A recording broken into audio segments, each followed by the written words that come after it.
Good afternoon, ladies and gentlemen. First of all, let me say thank you to the organizers for inviting me to this excellent event.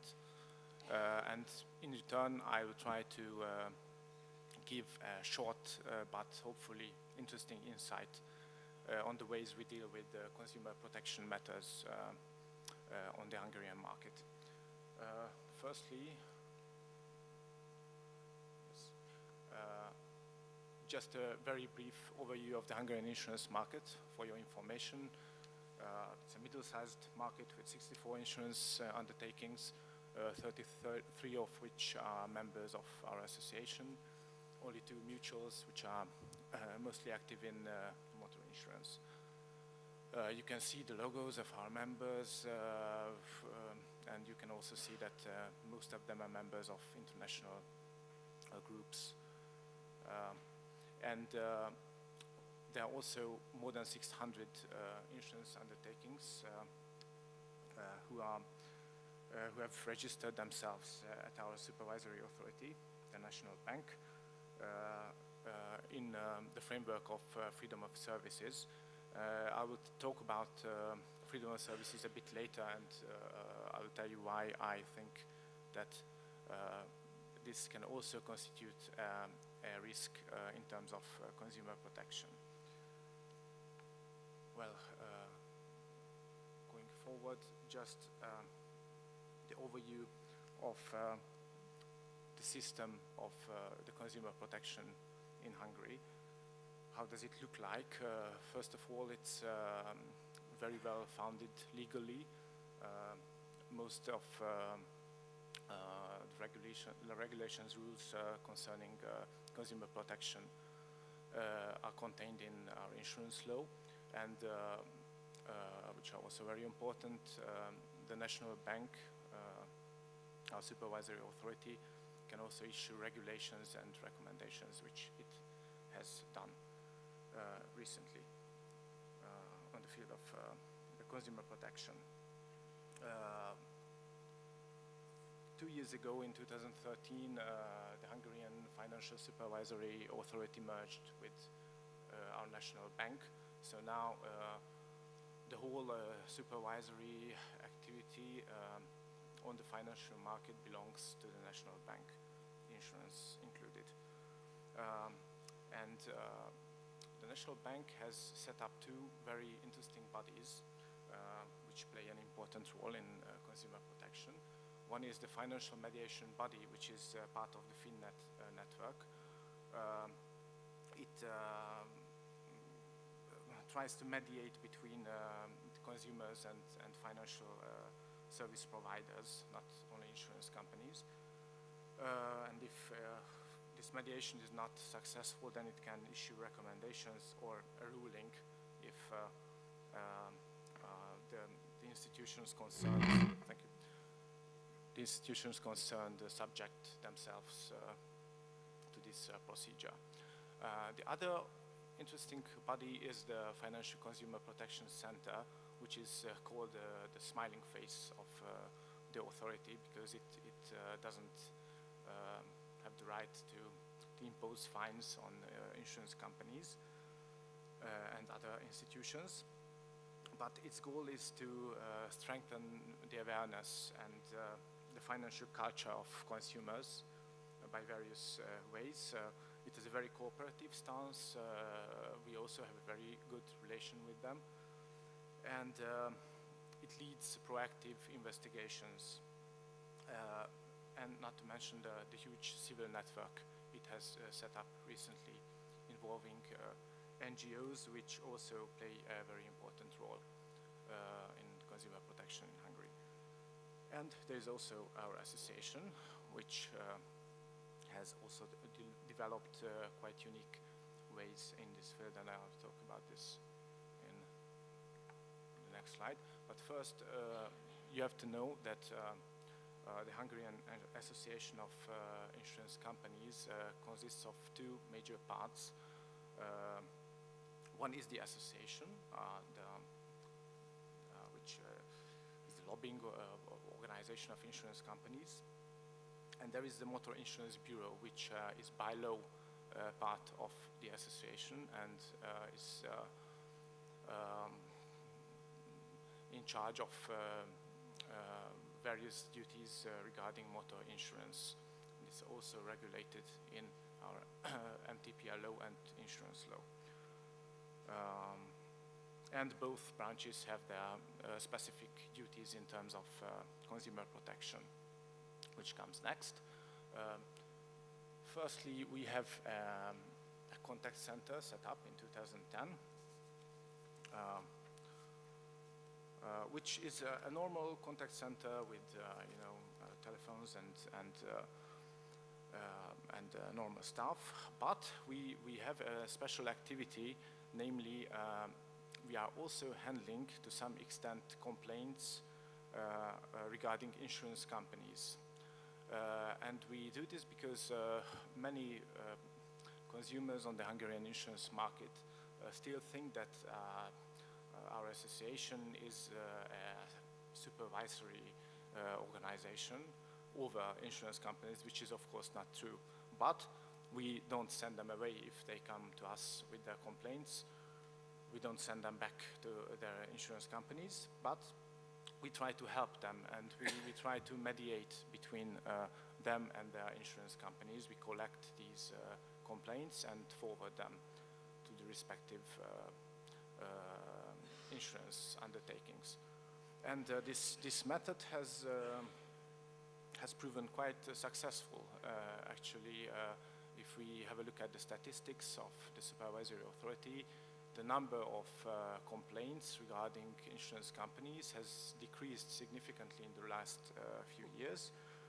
I also put a chart on this slide which shows that even the least percentage of justified complaints belongs to insurance companies. So this also yes, a very positive picture of consumer protection in insurance business.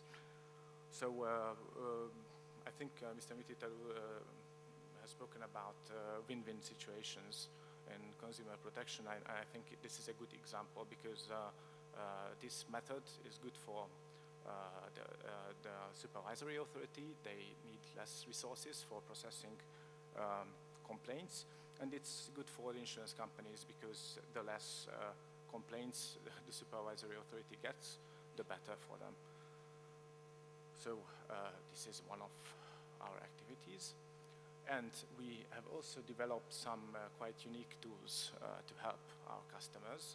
One is the so-called Premium Navigator, which is an aggregator website, a calculator for premiums in MTPL premiums exclusively.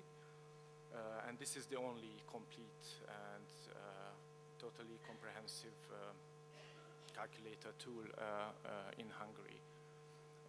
And we have set this up. We developed this tool with the consent and approval of the competition authority, because at first, of course, there were many concerns whether we will breach competition law or not. And a second very important tool or solution is the total cost indicator, which has been developed for unit-linked products exclusively. This is a unique solution also on a European level. And as far as we know, it will be considered during the preparatory works of the PRIPS regulation. There are several similar tools in Europe, but this is the simplest one developed by our members, which is a single number, making it very, very easy for our customers to compare these unit-linked products. And we have a similar solution also for household insurance products, but it's not a number, but the general terms of agreement structures, which can be compared in this way. We also have very good cooperation with authorities also during the development of these special tools mentioned before. With the National Bank, police, the concerned ministries, we have really, really excellent working relations. We have also founded a consumer-friendly insurer award, which is good also in terms of communication and has proven quite successful and accepted on our market. And there are many references to consumer protection in our Code of Ethics and Competition, which is a public document which can be found on our website. Mrs. De Valle has spoken about the claims history database on the Spanish market. We also have that in Hungary, and it's managed by our association. It's also a successful tool, and it's even more reliable than the state-managed policy database. So we use it as a cross-check for the policy database. But we don't have a system for direct claims handling. It has been considered for a long time, but most of the insurance companies voted against it, so it hasn't been introduced on the Hungarian market. And finally, just very shortly, for your information, I'd like to say a few words about the major topics, the key problems which concern consumer protection generally in financial services in Hungary. You may have heard about the foreign currency mortgage credit products crisis in Hungary with the Swiss franc crisis. And it has been a major issue in Hungary, and all of these concern insurance business, of course, to a certain extent. And there also have been some insolvencies which caused us major concern. There has been an insurance company which went bankrupt in 2008, a mutual, and we still haven't finished to deal with this issue, and it's up to our insolvency guarantee fund to finish up this issue. I think which is very important for me personally,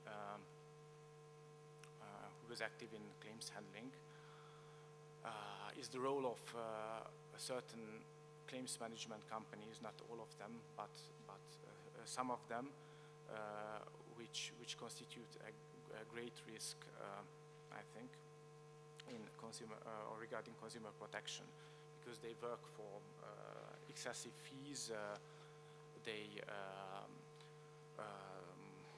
sometimes ask 30–35% of the compensation for themselves, mainly in personal injury cases, of course. And they use illegal methods to get clients. For example, last week, a quite well-known lawyer was arrested by the police because he bribed policemen and hospital staff to get new clients, which is of course illegal.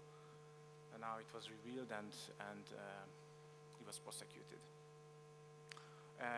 Another interesting but very concerning issue is the crisis in Ukraine, mainly in international claims handling. In the green card system, this issue is dealt with, and it can cause problems in terms of international claims handling. So maybe new financial guarantees and other methods will be needed to deal with this question. Tamas, if you please, 3 minutes left. Yeah. Okay, I'll finish. Thank you. In 1 minute. The other thing I've mentioned before is the FOS, FOE activities. And for me, the main concern is the freedom of services. In the green card system, we have encountered quite a lot of problems with companies doing MTPL in in different countries in the European Economic Area, and some of these go insolvent. And then it turns out that in their home country, the supervisory authority doesn't even know about them, that they were operating in another country, sometimes with hundreds of thousands of policies. And it can cause major problems and major risk for the guarantee funds in different member states. So I think it's a problem also from the supervisory point of view. Sometimes even the supervisory authorities don't know how to deal with these problems, these companies. And there's the question of data protection. Sometimes I experience that data protection regulations are contradicting consumer protection interests. Sometimes we have to reject some questions coming from police or other authorities because according to data protection regulations, we cannot provide them with data. And sometimes it causes problems and makes claims management and other procedures much slower than it would be necessary. So thank you for the attention.